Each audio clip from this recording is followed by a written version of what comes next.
आतंकवादियों को पनाह देना, फिर भारत के खिलाफ उसका इस्तेमाल करना, फिर गोलीबारी भी करना और फिर जाकर अलग अलग जगहों पर आप ड्रोन मांगे, आप पैसे मांगे और फिर भारत को परेशान करें, ये अब नहीं चलेगा। और ये देखिए, ये जो बैठक चल रही है इस वक्त, इससे आप समझ सकती हैं कि बहुत बड़े फैसले इस बैठक में हो रहे होंगे, रणनीति तैयार हो रही होगी। शिप्रा, बिल्कुल जया, देखिए कूटनीतिक तौर पर इससे पहले भी जो बड़े फैसले लिए गए थे और हमने देखा भी था कि पहलगाम अटैक के बाद ही कूटनीतिक तौर पर पाकिस्तान को सबक सिखाने की कोशिश की थी भारत ने, और तब बड़े फैसले लिए गए जिसमें सिंधु जल समझौता शामिल है, जिसमें इसके साथ ही आपको बता दें कि जो उच्चायोग पाकिस्तान का था उसमें लोगों को कम किया गया। इसके साथ ही पाकिस्तानी लोगों के वीजा जो है उसे रद्द किया गया। 24 से 48 घंटे का वक्त पाकिस्तानी को दिया गया। जो लोग भारत में रह रहे थे उन्हें खाली करने का अटारी बॉर्डर तक बंद किए गए। कूटनीति तरीके से अगर आप चलते हैं तो उसका लॉन्ग टर्म में इंपैक्ट बहुत ज्यादा होता है। देखिए, इस तरीके से गोलीबारी करना ये तो कुछ महीने कुछ सालों चलेगा और फिर खत्म होना ही है, क्योंकि किसी तो अंत पर आप पहुंचेंगे। लेकिन अंतर्राष्ट्रीय स्तर पर कूटनीति तरीके से अगर आप किसी देश पर लगाम लगा पाते हैं, अगर एक लाइन ड्रॉ कर पाते हैं, तो लॉन्ग टर्म में इसका इंपैक्ट बहुत ज्यादा होता है। एनएसए पहले से देखिए पीएम आवास पर थे, सीडीएस भी पीएम मोदी से मिलने के लिए पहुंचे, रक्षा मंत्री राजनाथ सिंह पीएम आवास पहुंचे, तीनों सेना प्रमुख, और इस वक्त चर्चा हो रही होगी क्योंकि सीज फायर का ऐलान हो चुका है। लंबी बातचीत, जैसा कि अमेरिका ने भी कहा कि लंबी बातचीत हुई, दोनों देशों ने यह अच्छा फैसला किया। अमेरिका देखिए, लगातार ये अमेरिका से उम्मीद की जा रही थी कि क्या अमेरिका जो दोस्ती भारत से दिखाता है, अगर आगे जरूरत पड़ती है तो क्या अमेरिका साथ होगा। कई बार डिप्लोमेटिक बयान ऐसे अमेरिका को देने पड़े, लेकिन अब जब सीज फायर की बात आई तो अमेरिका ने इसकी जानकारी सबसे पहले दी। बिल्कुल जया, और देखिए पहले से भी अमेरिका की तरफ से इसको लेकर कुछ ऐसी ही तैयारी थी। यतेंद्र शर्मा न्यूज 18 संवाददाता हमारे साथ जुड़ चुके हैं। यतेंद्र, इस बैठक को लेकर क्या जानकारी मिल पा रही है, क्या बातचीत चल रही है अंदर, क्योंकि सीज फायर के बाद ये बहुत महत्वपूर्ण बैठक।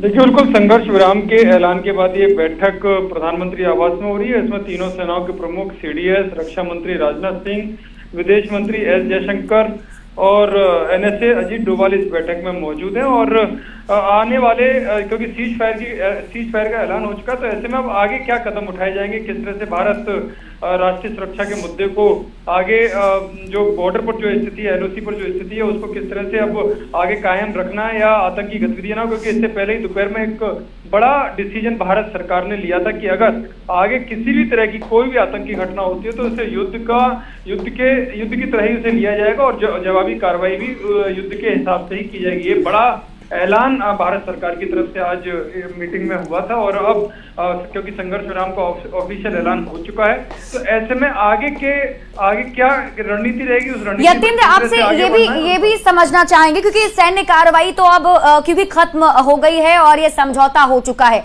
लेकिन कूटनीतिक तरीके से पाकिस्तान को सबक सिखाने की कोशिश भारत ने पहले ही की थी। 5 बड़े फैसले लिए थे और खबर ये भी है कि सिंधु जल समझौता जो रोक लगाई गई थी वो अभी भी बरकरार रहेगी। तो क्या ये माना जाए कि और भी कुछ और रणनीति के तहत बड़े कदम पाकिस्तान के खिलाफ उठाए जा सकते हैं?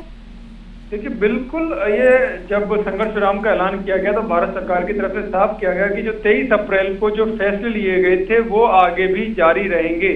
यानी कि उसमें सिंधु जल रोकने की बात हो, जो समझौता स्थगित करने की बात हो, या जो भी दूसरे फैसले लिए हों, वो अभी तक जारी रहेंगे। क्योंकि ये जो संघर्ष विराम का जो ऐलान हुआ है वो कोई पूर्व शर्त नहीं है, ना उसके बाद की कोई शर्त है। आने वाली डेट्स में जब मीटिंग होगी, जो 12 मई को जो अगली मीटिंग निश्चित की गई है, उसमें आगे के चीजों पर फैसला किया जाएगा। पाकिस्तान किस तरह से आगे बढ़ता है या उसका क्या रवैया रहता है, वो सब कुछ उसके ऊपर डिपेंड करेगा। लेकिन अभी जो फैसले 23 अप्रैल को लिए गए थे वो पूर्ववत पहले की तरह जारी रहेंगे, उसमें कोई भी बदलाव भारत सरकार। यतेंद्र, खबर ये भी मिल रही है कि विदेश मंत्री भी पहुंच चुके हैं, एस जयशंकर भी पीएम आवास पहुंचे हुए हैं अभी।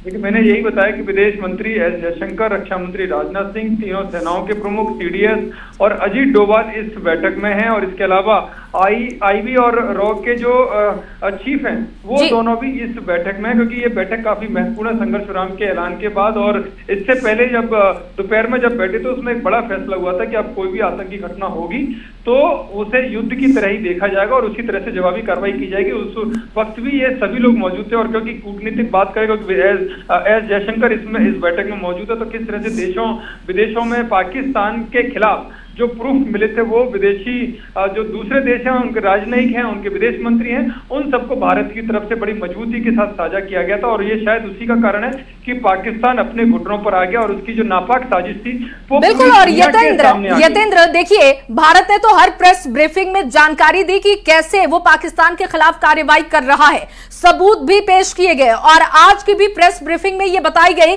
कि पाकिस्तान कितना झूठ फैला रहा था कि मस्जिदों को टारगेट किया गया, सिविलियंस को टारगेट किया गया। लेकिन भारत ने पहले से भी बोला था ये कि हम सिर्फ उन्हें टारगेट कर रहे हैं जो हमारे घर में घुसे, धर्म जिन्होंने पूछा और जिन्होंने गोली चला दी, बस उससे दुश्मनी भारत की थी। ये बहुत क्लियर मैसेज भारत ने पहले भी दिया था और आज भी दिया।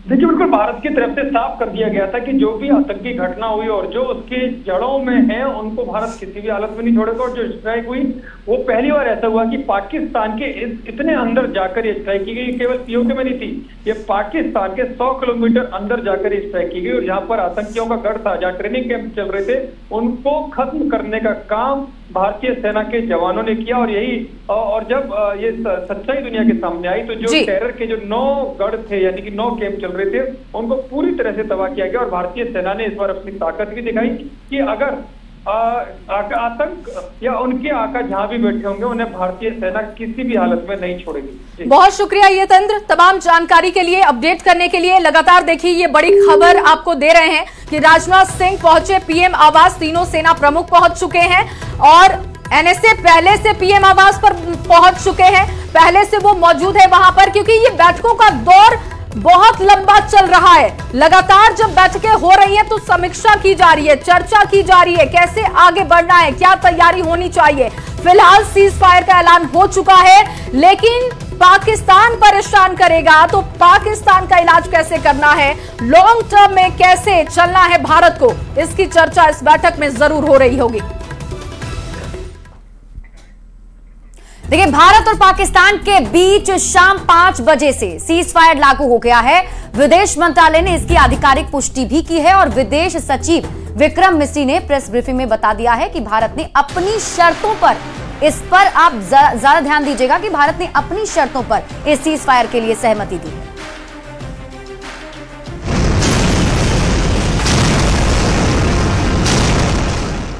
7 मई को भारत की ओर से लॉन्च किए गए ऑपरेशन सिंदूर के बाद भारत और पाकिस्तान के बीच युद्ध जैसे हालात पैदा हो गए थे, जो शनिवार शाम 5 बजे से सीज फायर लागू होने के बाद शांत होता दिख रहा है। विदेश मंत्रालय ने